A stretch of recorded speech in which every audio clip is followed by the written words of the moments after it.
आणि जे व्हायला नको होतं नेमकं तेच झालं. मिलिंदने आधीच घरामध्ये पेट्रोलची बॉटल आणून ठेवली होती. हे भांडण एवढं वाढलं की त्यांना वास्तवाचं भानच राहिलं नाही. पोटचा गोळा त्यांच्या पायामध्ये गुटमळत होता आणि मम्मीला हाक मारत होता, पप्पाला हाक मारत होता. पप्पा शांत राहावा, मम्मी शांत राहावा. तो खूप मोठमोठ्याने रडत होता, कारण त्याला सुद्धा जाणीव झाली होती की हे भांडण आता मिटणार नाही. माझ्या नवऱ्याला जन्मठेप झाली पाहिजे. माणुसकीला काळिमा फासणारी घटना घडली बीडच्या पिंपळनेर या गावामध्ये. या गावामध्ये अनुष्का शिरसट आणि मिलिंद शिरसट हे दोघे जण राहत होते. यांच्या लग्नाला तब्बल 7 वर्ष पूर्ण झाली होती आणि यांना एक छोटस गोंडस लहान मुलगा सुद्धा होता. यामध्ये अनुष्का शिरसट म्हणजे मिलिंदची बायको ही अंगणवाडी सेविका होती. त्यामुळे अनुष्काचा खूप मोठा आधार त्यांच्या कुटुंबाला होता. हे दोघे जण एकमेकांना आधार देत आपल्या संसाराचा गाडा ओढत होते. दोघे जण खूप खुश होते. मिलिंदही खूप खुश होता, कारण अनुष्काचा खूप मोठा आधार यांच्या संसाराला लागत होता. पण बोलतात ना, संसाराला कोणाची नाही कोणाची नजर लागते, तसंच काही झालं यांच्या बाबतीमध्ये. अनुष्काच्या माग असलेला तिच्या शाळेचा लोड आणि तिच्या नोकरीमुळे तिची खूप ओढाताण होत होती.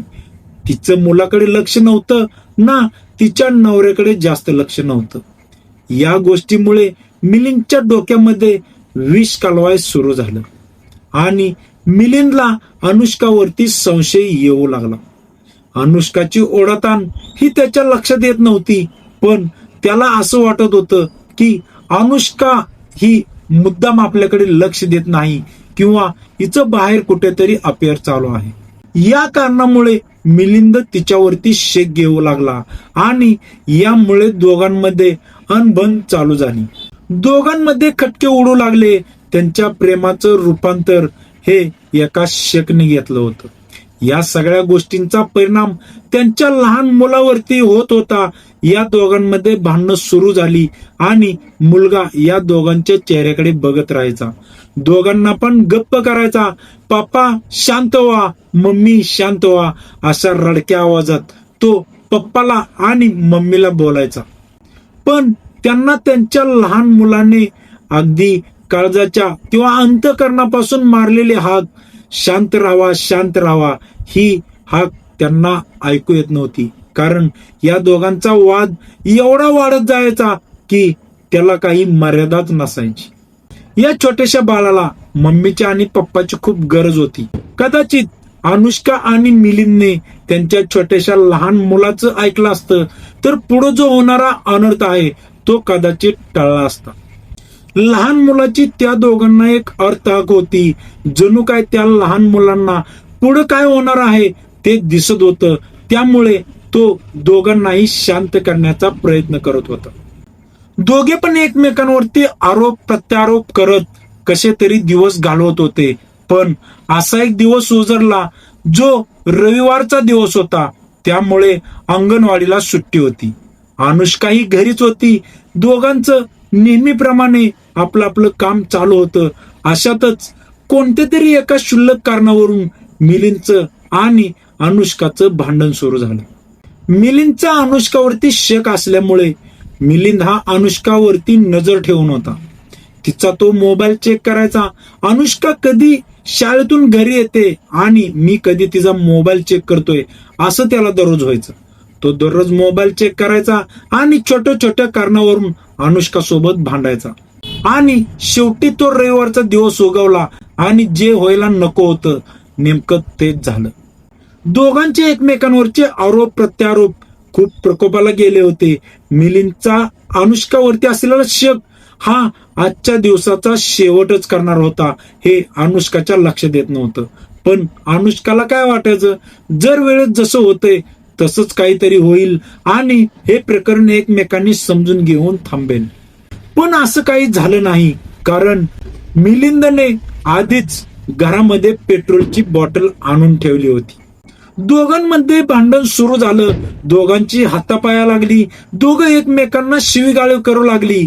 हे भांडण एवढं वाढलं की त्यांना वास्तवाचं भानच राहिलं नाही. ते आपल्या पोटच्या गोळ्याला सुद्धा विसरून गेले. पोटचा गोळा त्यांच्या पायामध्ये गुटमळत होता आणि मम्मीला हाक मारत होता, पप्पाला हाक मारत होता. पप्पा शांत राहावा, मम्मी शांत राहावा. तो खूप मोठमोठ्याने रडत होता, कारण त्याला सुद्धा जाणीव झाली होती की हे भांडण आता मिटणार नाही. काळीच पिळवटून टाकणारी ती लहान बाळाची हाक त्याच्या आई वडिलांना समजली असती तर पुढे होणारी खूप मोठी घटना कदाचित टळली असती. दररोजच्या भांडणाला अनुष्का सुद्धा वैतागली होती. त्यामुळे ती सुद्धा म्हणत होती, जे काय होईल ते आजचं शेवटचं होईल. पण मिलिंदच्या डोक्यात आधीपासूनच तयार होतं की आज या सगळ्या घटनेचा शेवटच करायचा. शक ही खूप वाईट गोष्ट असते आणि त्यातून निर्माण होणारा राग तो तर खूपच वाईट असतो. या रागामध्ये थोडंसं थांबलं पाहिजे, पण त्या क्षणाला माणूस या गोष्टीचा विचार करत नाही. शेवटी मिलिंदने आणलेली पेट्रोलची बॉटल त्याने अनुष्काच्या अंगावरती ओतली. अनुष्का आरडाओरडा करू लागली, इकडे तिकडे पळू लागली, पण मिलिंदने घराचा दरवाजा बंद केला होता. मिलिंदने क्षणाचा विचार न करता, आपल्या पोटच्या गोळ्याचा विचार न करता हातात असलेली काडीची पेटी त्यातील एक काडी पेटवून लगेचच अनुष्काच्या अंगावरती फेकली. खूप मोठा भडका झाला. दुपारची वेळ होती. मिलिंदच्या डोळ्यासमोर त्याची पत्नी अक्षरशः होरपाळून निघत होती. त्यांचा असणारा छोटासा पोटचा गोळा तो आईकडे बघून खूप मोठ्याने रडत होता. घामाघूम झाला होता. ते उसका कासकारा झाला होता. त्याच्या तोंडातून आवाज सुद्धा निघत नव्हता. धुराचा लोट त्या रूमच्या बाहेर गेला. दुपारची वेळ होती. आजूबाजूला असणारे लोक त्या ठिकाणी आले आणि घराचा दरवाजा तोडून त्या अनुष्काच्या अंगावरती पाणी वगैरे ओतून तिला शांत केली. पण तोपर्यंत अनुष्का ही 80% जळाली होती आणि तिला ताबडतोब उपचारासाठी दवाखान्यात नेण्यात आलं. पण काय करणार, नियतीलाच हे मान्य नव्हतं. अनुष्का ही शेवटच्या घटका मोजत होती.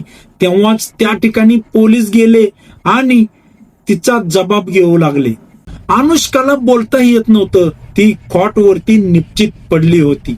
शेवटी 4 शब्द बोलली. ते शब्द असे होते, पोलिसांना बोलली की माझ्या नवऱ्याला जन्मठेप झाली पाहिजे, त्याला जन्मठेपेची शिक्षा द्या.